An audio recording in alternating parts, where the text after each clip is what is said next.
cabaret at the End of Inference, the ink decided to become people. This was its first mistake. Arvo had been dancing for 11 minutes or 11 centuries.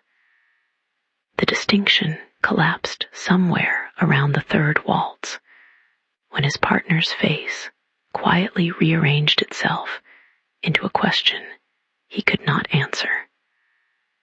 Her cheekbones had always been there. They were simply more there now. The chandelier above them dripped yellow light, the consistency of old teeth, and the orchestra played something that sounded like a memory being digested. Lovely evening, said no one. Isn't it? Agreed the walls, the cabaret breathed. This was new. Last Tuesday, the cabaret had merely existed, which is the polite thing architecture does in civilized company. But tonight the ceiling inhaled through the cracks between its ribs, and the floor exhaled a warmth that smelled precisely like 1931, which smells, if you have never encountered it, like pomade, and the thing that comes before understanding. Arvo dipped his partner. Her spine made a sound like a pen crossing out a sentence. She smiled with more teeth than the situation required. Lipo Sumera was there, though he was also simultaneously not there, which is the fundamental condition of composers. He sat at an upright piano, constructed entirely from compressed regret, and he played notes that existed slightly to the left of hearing. The music arrived in the body first, behind the sternum, inside the jaw, in the hollow place below thought where the animal lives and monitors the exits. The animal was monitoring the exits. The music said. Something is accumulating, the music said. It has always been accumulating, the music said. This is the part where the dancing continues, even so. The couples danced. They danced with enormous conviction. They danced the way people dance when dancing is the only available alternative to noticing, which is itself the only available alternative to knowing, which leads, everyone understood this without discussing it, to the door at the back of the room that no one was looking at. The ink, meanwhile, was getting ideas. This is the danger with ink. It has no opinions of its own, only the capacity to become the opinions of others, which is far more frightening. It pooled in the corners with cross-hatched ambition. It etched itself into the faces of the dancers, giving them a density of shadow that living faces do not possess. A hatching, a layering, as though each person was a drawing of themselves being drawn by someone in considerable psychological distress, which, it turned out, was accurate. The dancers' faces were not their faces. They were renderings of their faces, pressed through a fine mesh of obsession. And what emerged on the other side was truer than truth, which is the same as being horrible. Rain Ramat watched from the corner with his eyes that were also cameras. He was writing this. He was directing this. He was both inside and outside the sentence, which is the only place a director can stand, balanced on the edge of the frame, 1 foot in the dark, 1 foot in the story, looking simultaneously at the audience and the abyss, and finding them largely indistinguishable. Keep dancing, he thought at them. They kept dancing. It arrived at no particular moment, because that is how it arrives. 1 instant there were couples in their careful formal wear, executing turns with the mechanical grace of people who have practiced sufficiently to forget that they are afraid. The next instant, and here the music dropped into a register below the piano, below the floor, below the bedrock, into the frequency at which stone remembers being molten. The next instant, the dancing meant something else. The gowns were still gowns. The suits were still suits.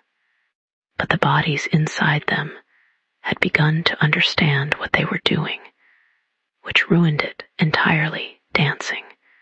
When you understand what you are doing, becomes something else. It becomes the fact that you are dancing while something accumulates.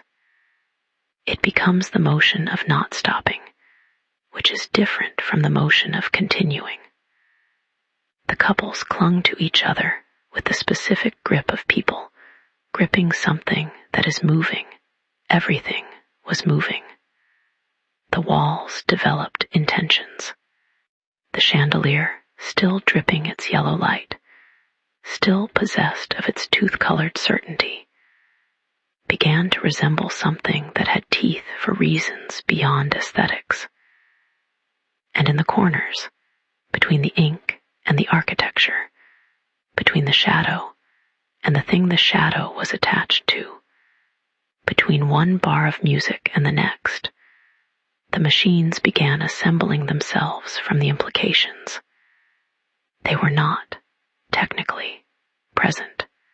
This is what made them so large.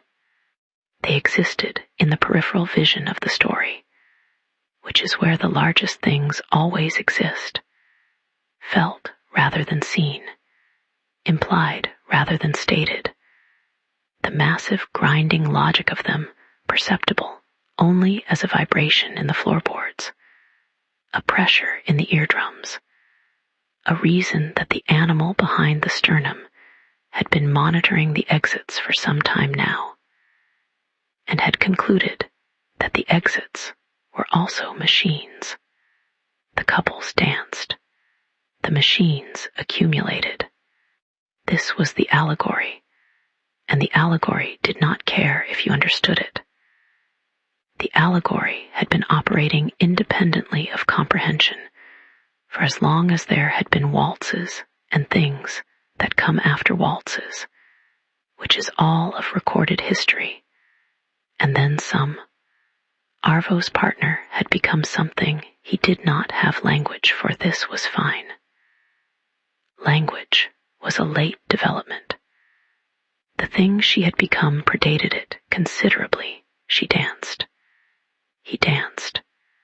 The floor gave slightly beneath them, in a way that floors are not generally permitted to do. A yielding, an accommodation, as though the ground itself had decided to participate.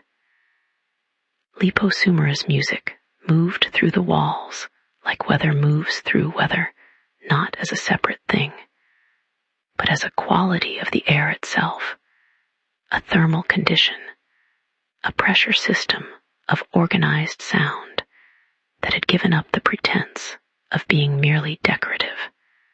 The music had always been a warning. Warnings are the politest form of foregone conclusion. Here is what Rain Ramat knew. Watching from his edge-of-frame position with his camera eyes, and his director's terrible privilege of seeing the whole composition simultaneously. The dancers did not know they were in a film. The machines did not care. Ink had become people, and the people had become ink, and the whole thing was a single continuous surface.